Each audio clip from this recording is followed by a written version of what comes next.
dalam Al-Quran itu disebut orang yang tidak berlaku adil itu termasuk orang jahiliyah. Oleh sebab itu orang yang menegakkan aturan-aturan itu, kalau dalam arti hukum yang berpedoman pada aturan-aturan tertulis hukum misalnya, itu belum tentu adil juga. Karena keadilan itu ada di rasa juga. Misalnya begini, di Al-Quran itu di dalam surat An-Nisa Allah berfirman, wa idza hakamtum bainan nas an tahkumu bil adl.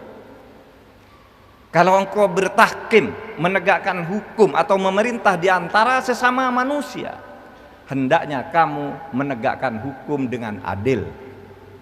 Itu artinya apa? Ada orang menegakkan hukum tidak dengan adil. Bagaimana caranya orang menegakkan hukum tidak dengan adil? Hukumnya dimain-mainkan, hukumnya dijual belikan, hukumnya disuap, hakimnya, polisinya, jaksanya dibeli, pengacaranya menyuap dan disuap sekaligus. Itu hukum tapi tidak adil. Maka Allah menegaskan antahkumu bil adl.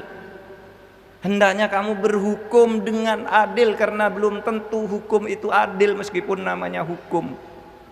Putusan hakim banyak yang tidak adil karena dia hanya menegakkan aturan, tidak menegakkan hukum, sementara aturan itu bisa dimain-mainkan. Lalu dasarnya apa ketakwaan itu? Dasarnya ya hati nurani, kehati-hatian ketika ada hukum yang bermacam-macam, menjadi kasus mana yang menurut hati nurani dan dibenarkan oleh Allah. Atas bisikan nurani kita, inilah hukum yang akan ditegakkan, itulah keadilan. Hadirin sekalian, oleh sebab itu di dalam Al-Quran itu disebutkan juga, wala yajrimannakum syana'anu qaumin alla ta'dilu. Jangan sampai kebencianmu kepada satu kaum, kepada satu kelompok menyebabkan kamu tidak adil. Oleh sebab itu hadirin sekalian, mari kita tegakkan keadilan di mana saja posisi kita. Yang jadi pejabat, ayo tegakkan keadilan. Yang jadi rakyat, berlaku adil terhadap sesama, berlaku adil juga menilai pejabatnya. Jangan korupsi.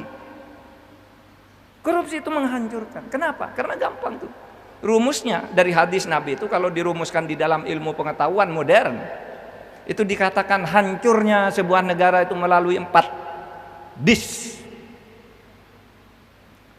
Kalau negara pemimpinnya sudah suka melanggar hukum, maka akan terjadi apa yang disebut disorientasi. Disorientasi itu artinya nyeleweng. Kalau disorientasi dibiarkan, akan terjadi distrust, ketidakpercayaan masyarakat.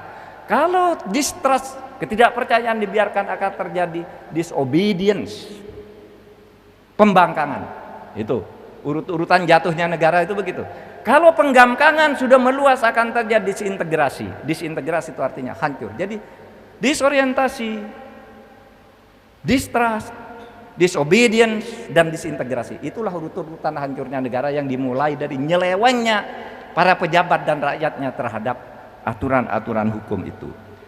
Oleh sebab itu, hadirin sekalian, marilah ikuti dalil ini.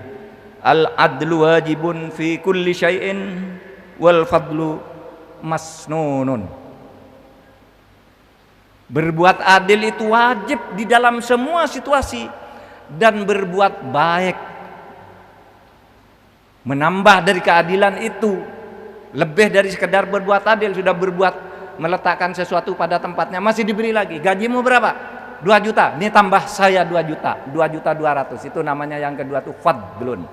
Diperintahkan di dalam agama itu al-adlu wajibun fi kulli syai'in, keadilan itu wajib di dalam semua situasi, sedangkan kelebihan atau fadilah itu disunnahkan atau berpahala. Hadirin sekalian, akhirnya saya ingin mengatakan berbuat adil itu adalah untuk ketakwaan. Ketakwaan itu adalah untuk melaksanakan perintah Allah.